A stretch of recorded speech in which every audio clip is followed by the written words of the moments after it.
The Nexon has been a reliable, best-selling and safe brand for Tata Motors. But after close to 7 years, it was time to make it future-ready.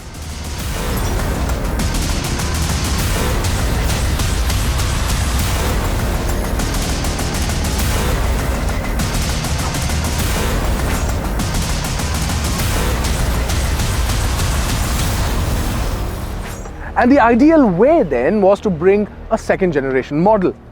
And you might think, looking at this one, that it is. But it is not. What it is a massive facelift. So let's get to know what this all new Nexon is all about. But before that, click on the bell icon and of course like the video so that you can be updated continuously about what's happening in the automotive industry in terms of news, reviews, and of course, all that's automotive on Echo Drive. The first thing to attract you is the way it looks, and the answer to that is pretty straightforward. It looks gorgeous and there's no two ways about it. I regret not bringing my Echo Drive t-shirt here because I would clearly be twinning with this. So yeah, regretting that decision a bit. But it looks sleek, it looks muscular, and something that adds a different dimension to the Nexon. We've never seen it in that avatar, right? These sleek looking DRLs are standard on the car, but you don't get the bifunctional headlamps as standard. But overall, the look is absolutely spot on. Now, you get a bit of muscle on the bonnet, you get a bit of muscle here on the fenders as well. So nice flared wheel arches too, and that just adds a bit of muscle. I'm really happy that this bit is not the typical squared wheel arch that you get on SUVs, because that's like become a norm now with all the designs, especially of SUVs. So that's still rounded and really packs in a lot of gorgeousness.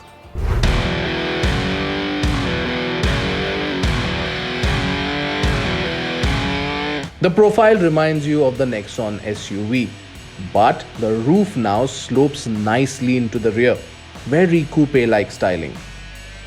The stance is enhanced by the 16-inch wheels with aerodynamic design, but those wheel wells could have looked fuller with 17 inches.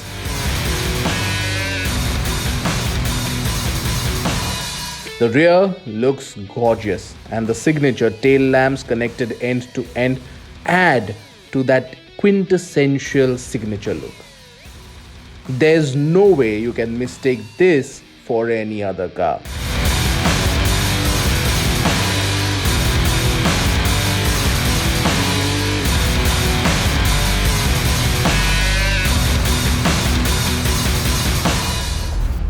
There are a few hidden elements here. Now there is this rear wiper which is tucked underneath right here. Now, where have we seen that before? Right, in that car. Then we have this Easter egg which is right here. And then we have the button for the boot release. Now it is tucked right underneath here. What is good is that the loading lip is lower. So travel from ground, picking up your bags and putting it inside. Now that travel is pretty much less. So less effort for you. But finding the button is a bit of a faff because it's just a small square right here. There you go. That's the square that you have. Now had there been a full rubber panel here, it would have been definitely easier to find.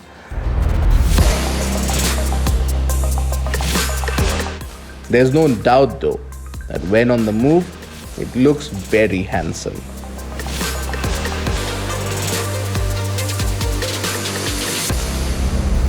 And there is a handsome amount of power on offer.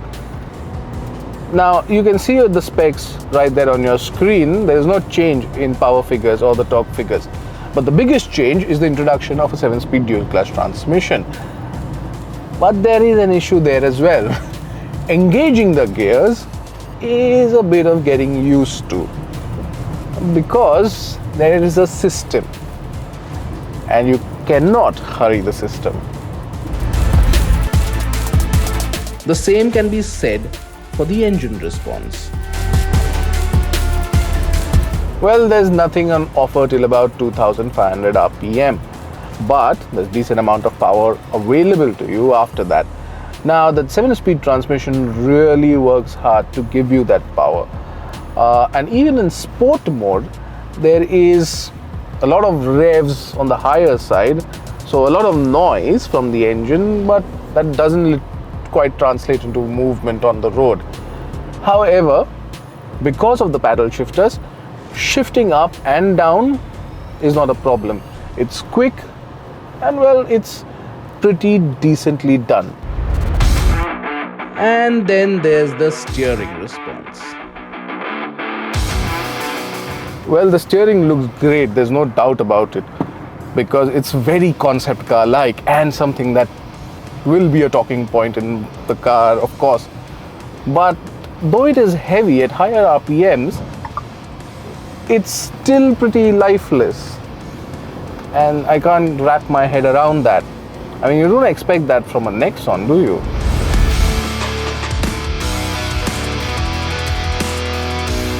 I want to drive the manual too, because you get a 6-speed manual and a 5-speed manual. But that's for another day. The diesel had one, and I got a chance to spend some time with it.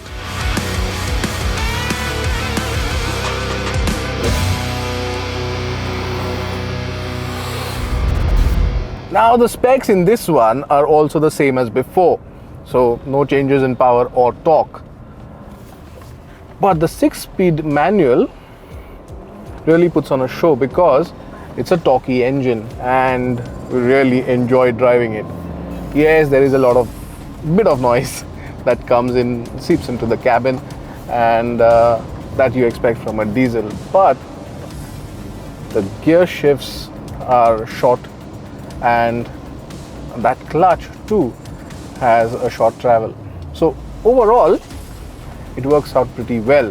Now, we still don't know the fuel efficiency on this one, but we're pretty sure it will be on the similar lines as the earlier one. So, well, extremely fuel efficient.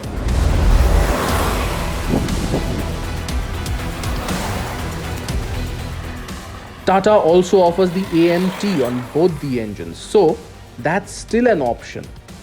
And that also means there's a big play on what variants there are on offer. So scoring big on customer preferences with all the personas. And Tata scores big in the ride and handling department too.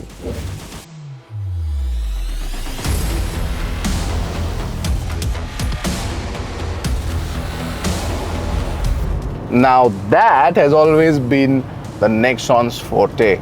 The suspension travel is not too long, which is why you don't feel the bumps on the road.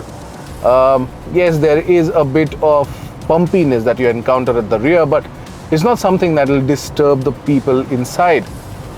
And overall, tackling bad roads is not a problem for the Nexon, because you know what? It does that with ease. Even the bigger potholes on the road, like this one, well, it handles it with extreme ease. Tata Motors has also upped the ante when it comes to offering quality features on the car, and the cabin oozes future. There are a lot of similarities in the cabin when compared to the earlier Nexon. So it's pretty much laid out in the same fashion. The center console too laid out in the same fashion. But there is a significant change in terms of what is offered, because less buttons, more digitization. That's where the company is heading. That's why you get a 10.25-inch digital instrument cluster with really good resolution and really nice displays. Very nice play on colors as well. And you also get this 10.25-inch touchscreen infotainment system, which is pretty good. The latency is less and the resolution is very nice, and it's not something that you have ever seen in a Tata product. Having said that, the talking point, of course, is the steering, because it is pretty good, two-spoke and very nice to hold on to. It's very futuristic right from the concept that it's been picked up, and it looks pretty good too. But check this out. It gets illuminated, and how cool is that? Having said all of that, the upholstery is nice, and it's similar to what you expect from the Nexon, frankly. But this shade of colors is a bold move by Tata, and while some might like it, some won't, but we definitely like it.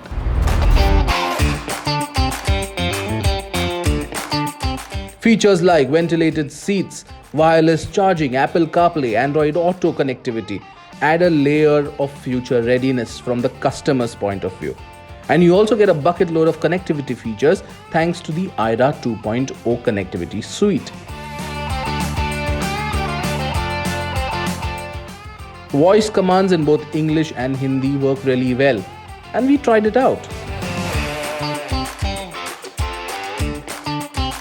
AC कम करना. Okay, AC का तापमान घटाकर 19 किया जा रहा है. Sunroof खोल देना. ओके, सनरूफ खोल रहे हैं. सनरूफ बंद कर देना.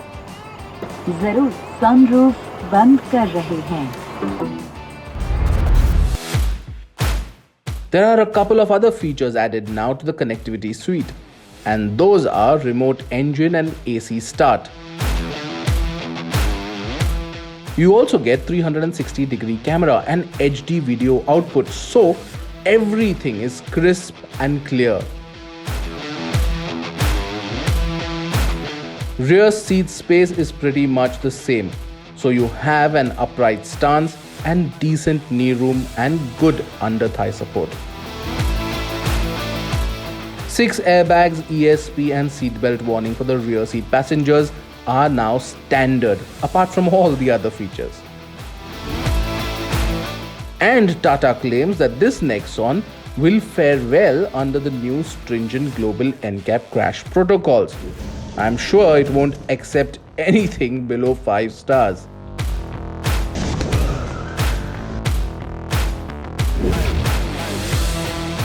Let's talk about the price then. Ideally, the base variant should not breach the 8,10,000 rupees mark, and the top end should not breach 13,50,000 rupees mark, given that most of its rivals are similarly priced. Tata knows that it has a popular product on its hands, and it has sold 5 lakh units of the car in 6 years. A fact it reminds you on this new car.